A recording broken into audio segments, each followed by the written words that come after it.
Hello and welcome to Crash Course. My name is Demetrius Hyder, and I will be talking to you about Fahrenheit 451. Great book, excellent book, written by Ray Bradbury in the 1900s.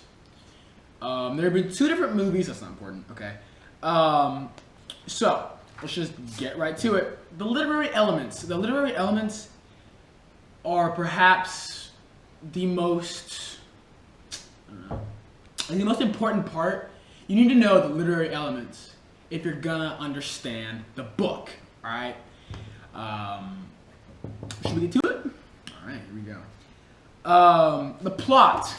Now, the plot and the theme and the setting, they kind of get mixed around a little bit, so I'll give it to you straight right here what they actually are. All right, here we go.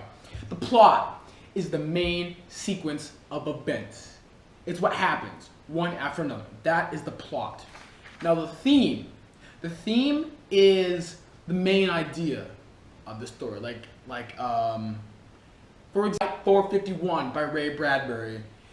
The theme would be individuality and conformity. Those are two major topics that they have drilled us with in main themes in this Fahrenheit 451 book. Excuse me. The setting. The setting is where the story physically takes place. So like the setting, for example, in Fahrenheit 451 would be Illinois, Chicago, it's the same place, New York, LA, some big city, and they're in a war, but it's going on all around them. So it'd be in like a big city, you know.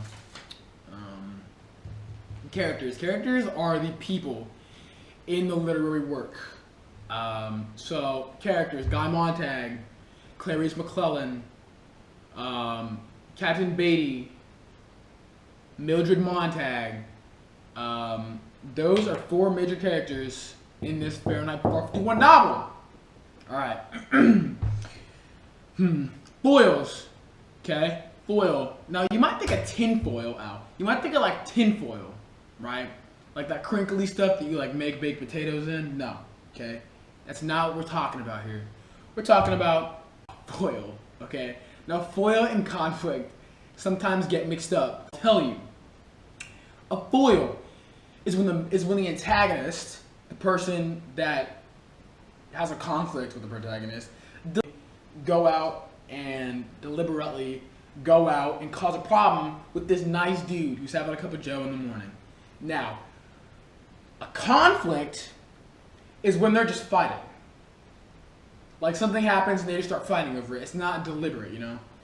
And then the four types of conflict: man versus man, man versus self, man versus nature, man versus mind. Man versus mind. Man versus man, Montag versus Beatty.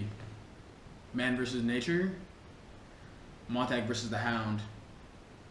Man versus self, Montag and himself. Climax. So the climax is like, okay, I'll just draw out the climax for you, right? So you have a mountain, right? So here's our mountain, okay? And the star represents the climax. So in the book, the first one, it's called The Rising Action, would be Montag is born, right? For all intents and purposes. Second one, Montag has a book.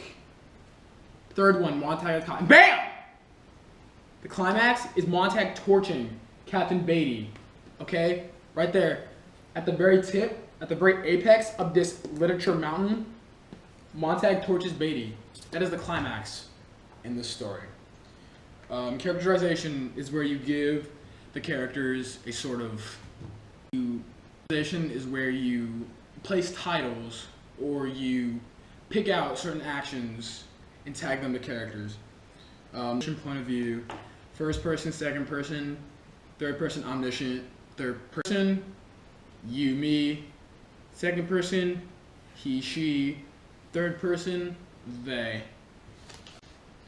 And that is it. Thank you for watching this crash course.